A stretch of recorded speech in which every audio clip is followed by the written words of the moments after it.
All right, welcome back. And we have our next conversation actually on the bench this time.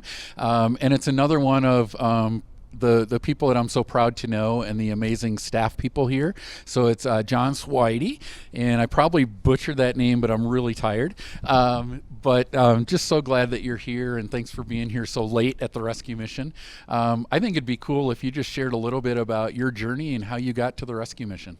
No, thanks, Dennis. Yeah, I'm super excited to be here, and this is just a really crazy, amazing event. And just kudos to you for being here, talking nonstop. Yeah, I've been at the Rescue Mission for about 7 years. Yeah. I came here. I was in mental health for years.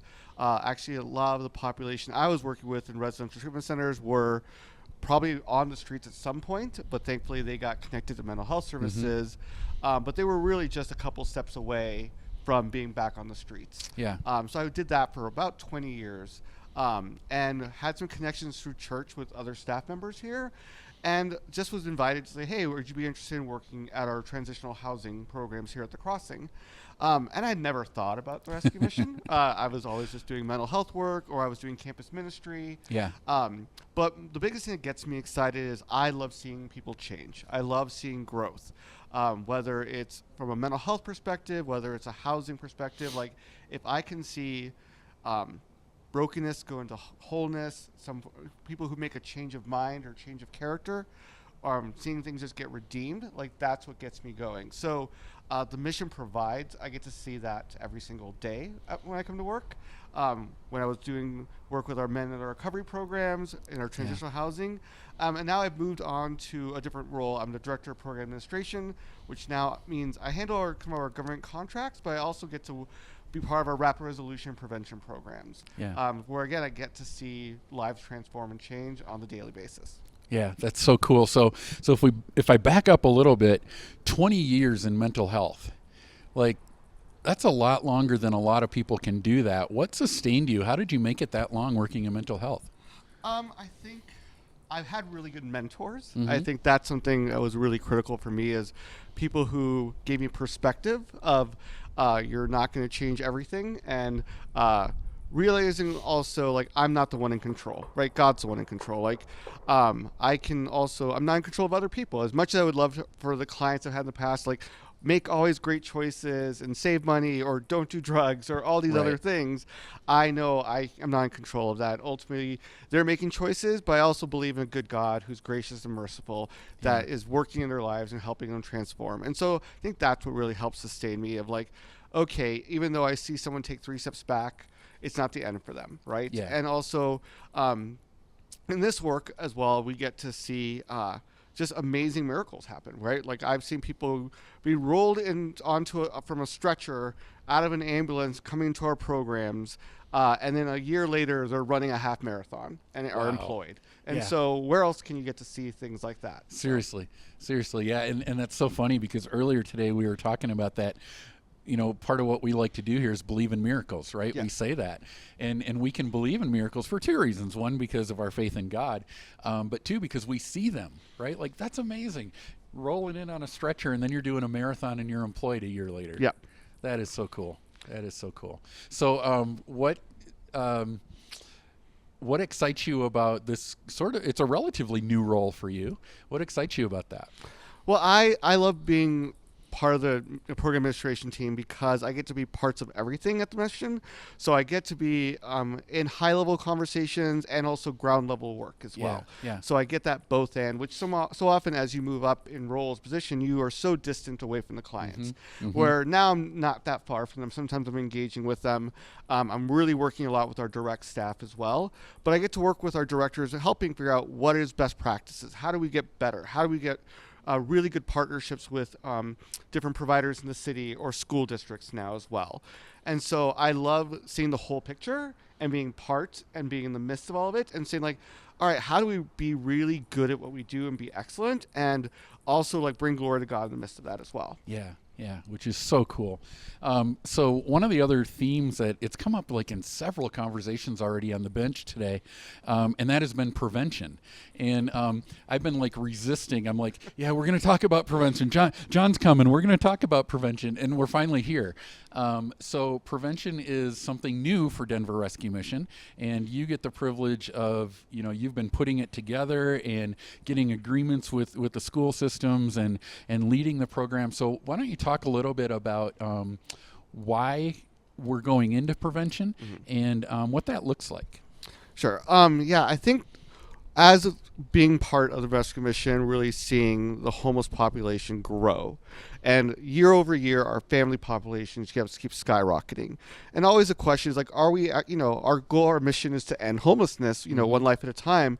But we just keep seeing the population keep going up. So like, how do we get upstream? Like that's been kind of the conversation we've had with you, with Tracy, our CPO. Like, how do we go before the problem even really occurs, where once you enter homelessness, it's $40,000 plus. It's easily, right? It's years and years of systems that are hard to manage, and the resources are thin, right? At one point, there were hundreds of people on wait lists for the family hotel system, right? When we have cold weathering here, they run out of vouchers for hotels for families. So the problem just keeps growing. So how do we get to a point where, hey, if someone just needs a little bit of assistance before they get the eviction letter, before they get down luck and they're having to sleep in their car, if we can get ahead of that, like then that number is not going to grow, right? And so I think that's what gets us excited about this, is like that's a clear vision of like, all right, we're stopping homelessness before it even occurs. And also like there are a lot of programs and resources. There's still not enough for people who are homeless. Yes. Right? Or the people who already got that eviction letter.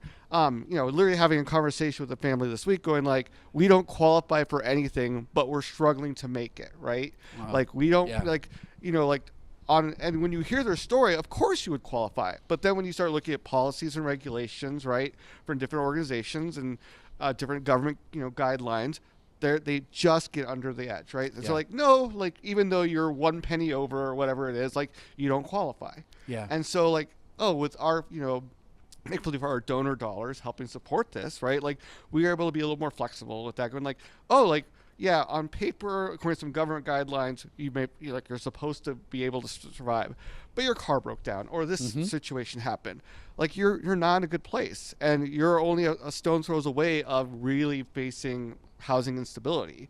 So let's really get ahead of that and provide that stability. And again, the whole point of prevention is it's not we're going to pay your rent for months and months and months, right? Our goal is to be a short-term intervention to create the stability, and we may never see those people again, and that's great. Yeah, because that means they didn't become homeless, right? So talk a little bit about, because I've teased in some of the other ones that we're doing prevention in partnership with the public schools. So talk a little bit about how that's going to work or how that is working. Yeah, so we have two partnerships with Poudre School District and Jeffco right now. And the way it's working is, those school staff are the eyes and ears. They know who the families are struggling. And they have McKinney-Vento workers. If you're not familiar with McKinney-Vento, it is a program that supports homeless students.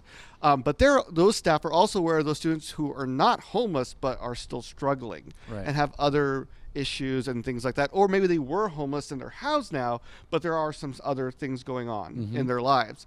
And so our partnership works so that those staff members are reporting back, like the school counselors, the social workers, the teachers, back to their district saying, hey, we think this person might be a good referral.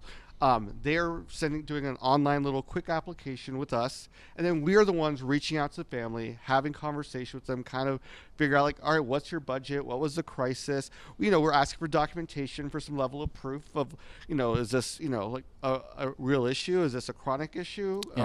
And then we're meeting the family at the school, and we just had a meeting this past week, and the principal was there, and the teacher was there, and the McKinney social worker was there, and it was this wonderful, beautiful collaboration where like, our caseworker is going through the different realms of issues and letting them know like, hey, we can support in these areas.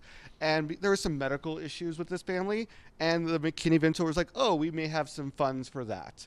And then the teacher's like, we can support the student, academically in these ways. And it was this beautiful, collaboration of us trying to figure out how the best way we can all support each other to really create, we don't have to provide wraparound services. We're just that short term, but it was really cool seeing our staff kind of help direct and guide this intervention all together. Yeah, which is beautiful, right? Because it's the definition of partnership, and it's everybody that's at the table, including the family that's in crisis, and it's everybody saying, well, this is, to your point, this is what I can bring, this is what we're really good at, and then collectively we're coming together and we're helping this family through, let's be honest, probably one of the most challenging times of their life, right? As a family, and the fear that comes along with that, and what if we lose everything, and what happens to our kids, and I know, in the years that I've been doing this work, one of the fears that families have is if they're almost homeless or if they become homeless, they're worried that their kids might be taken away because they lost their housing. So you've got that fear. And then, where do they turn? They don't know where. And it's just so cool that we get to be a part of that solution with at least these 2 school districts right now. But, as we've talked, right now we're doing this pilot program with these 2 school districts. Where do you see it growing from there? Well, we've been talking with different churches in the area, right? Because we also believe the churches have the eyes and ears of their communities, right? Often people who are struggling and don't know where to turn, or are just wary of maybe getting involved with government assistance, will call their local church. And so we're having conversations with churches like, well, how do we partner with you? Saying we can use our systems and processes for vetting and documentation and things like that, when you guys can be the ones where we can meet at your church, and then you surround that family with community and opportunities for connection, and be more of a long-term support, because that's not our plan. Our goal with this is to be again, short term, but we'd love to, again, provide some training and kind of assistance and guidance for those churches as well. So we had a really great focus group a few weeks ago with a number of churches, and we're still kind of figuring out our plan and what exactly it means to volunteer in this way, in this capacity, because we want to make sure what we're doing is we'll be honoring to our clients, especially, right? Those in the community. We don't want them to feel like, well, I can only get help if I attend this church, right? That is not, that's not what we're called to do. We will help you regardless, and our hope with our church partners will be the same way. It's like, they may join your church, they may not, but the blessing is we are going to keep a family from entering the streets. Yeah,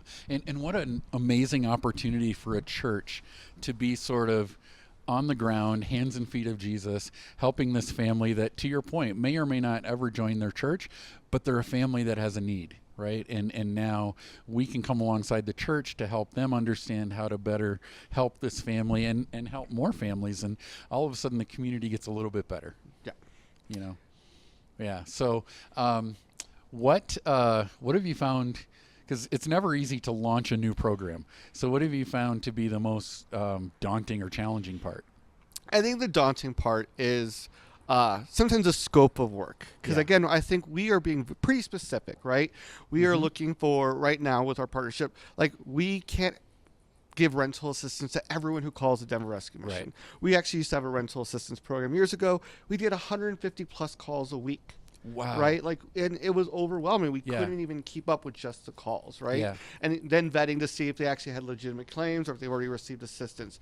So right now, narrowing the scope, it's all right, they have to be referred by the school, right? So we're saying, we have to say no. If someone hears oh yeah, prevention program, well, right now, our door is from Jeffco and Pooter, right? Yeah. And that's it for now. Yeah. And we're looking for families who are just experiencing a short-term crisis. So if they've been their budget is just underwater constantly because they just don't make enough money, and they've never made enough money, and they've been kind of dipping into different pools of resources every month for the last year. Then this isn't the best program, because we're just gonna kick the can down, right? Yeah. And so and that's and our goal is really how do we assist those families who've never asked for help before, and that was actually some of the ones we referred to have never been asked, have never taken a dime, and are wary even of receiving any funds. Yeah. And so, and they don't even know how to navigate the system to ask for money or ask for resources. Yeah. So that's kind of the door we want right now as we're starting off with this pilot. And it's hard, right? It's hard to say no. Right. But we can't say yes to everyone, and we can only do certain things well. Right. And so I think having a narrow door is helping us figure out our processes and our policies and guidelines to make sure we're being effective with the resources we have. Because, again, it's not like we have millions of dollars to assist. Just extra money laying around. Exactly. So. Yeah, well, and one of the things that is so cool about prevention is that we don't need the same amount of resources that we need for sheltering somebody, right? I mean, our resources here that we need are certainly the money for staff that are working in this space, and then the money to help the families. So that that means if down the road we want to do this. Or feel called to do this in a different area of Colorado, we don't have to build a building. We just have to raise the money to help the families and to pay for the staff, which means that we can be even more effective and more efficient with those dollars that we get, which I just think is so exciting about this program. Yeah, and my case managers are mobile, right? They're doing their phone calls from their home offices. Yeah, right. And then they're driving all across, and like there's over 150 schools in these districts, right? Yeah. And they're just driving across town to to each of them, but they're only meeting in person once a week because we know people are working and they're trying to get by. So they don't have the time to go to meeting to meeting to meeting. So we're doing as much leveraging technology, having virtual meetings with them, having, DocuSign documents and things like that. Right. So we can knock a lot of that out and have one really good in-person meeting just to build that rapport with them. But yeah, again, this is so scalable, right? Yes. This is so we can easily expand. Two staff members can take over, handle a whole district, and possibly some churches on top of that. And again, if we, are blessed to have more donors and there's an opportunity to connect with Loveland or Greeley or Aurora and things like that, and there were other school districts interested in this partnership. Right. But again, it's a pilot, so we kind of limited it to those who had the availability and capacity to really help us refine this. And we're meeting fairly often with these school districts because they're excited about it. They are over the moon because funding has been cut for a lot of their resources. Other nonprofits that used to support these families or families who might be similar to this, they don't exist, or these families don't qualify for anything. Exactly. And so we're like the only option. Yeah, don't qualify for anything but still need that help. And if they don't get that help, they're going to your point, they're going to end up looking for shelter that is really hard to find, and then all the costs that are associated with how much it takes to get them out of homelessness. So believe it or not, I told you this was going to go quick.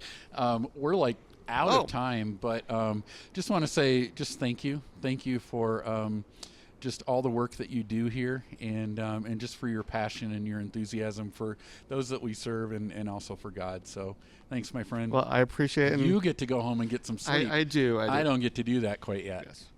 Well, and thank you. You brought this vision of prevention to our team. I think we've always been so focused on our front door and those who are currently on the streets. And I feel like this has been just a blessing to the mission, being able to really expand and really keep people from, these families from ever living in the car, entering our shelter system. Yeah. Awesome. Thanks, my friend. All right. And I think we're going to go to another video.